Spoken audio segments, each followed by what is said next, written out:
बिस्मिल्लाहिर्रहमानिर्रहीम। अस्सलामु अलैकुम वरहमतुल्लाहि वबरकातुहू। ग्रुप जा अज़ीज़ दोस्त भाइरो छा हाल आहे? अल्लाह ताला खां दुआ है त अल्लाह ताला असांखे तव्हांखे ऐं सॼी मुस्लमान उम्मत खे दुनिया या आख़िरत जूं कामयाबियूं अता फरमाए।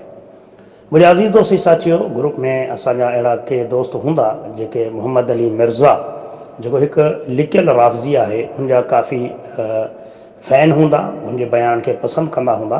असां उन्हनि दोस्तनि खे ॿुधाइणु चाहियूं था त इन ॻाल्हि खे सम्झो त पहिरीं ॻाल्हि क़ुरान ऐं हदीस में अल्लाह ताला असांखे इहो ई सेखारियो आहे त उलमा खां, अहले इल्म खां पंहिंजा मसइला मसाइल पुछा कयो। मोहम्मद अली मिर्ज़ा हिकु अहिड़ो माण्हू आहे जंहिंखे हिकु ॾींहुं बि मदरसो नसीबु कोन थियो आहे। हीउ कंहिं बि मदरसे में कोन पढ़ियो आहे, हिन खे दीनी तालीम जी का ख़बर कान्हे का। पर नऊज़ बिल्लाह हीउ अहिड़ो त बदबख़्त आहे जेको सहाबा ते अहल बैत ते बि कॾहिं कॾहिं तनक़ीद कंदो आहे।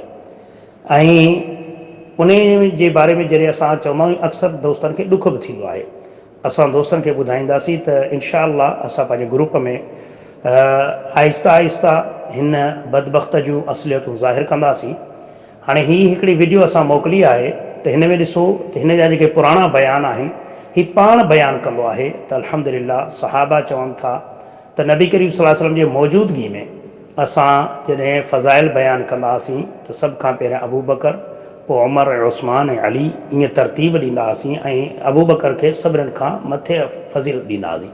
ऐं अॼु ॾिसो राफ़ज़ियत पंहिंजी ज़ाहिर कंदे सहाबा ऐं अहल बैत में बि हीउ तफ़रीक़ पैदा करण जी कोशिशि कंदो आहे ऐं चवंदो आहे त अबू बकर फ़ज़ीलत वारो आहे पर अहल बैतनि खां वधीक न।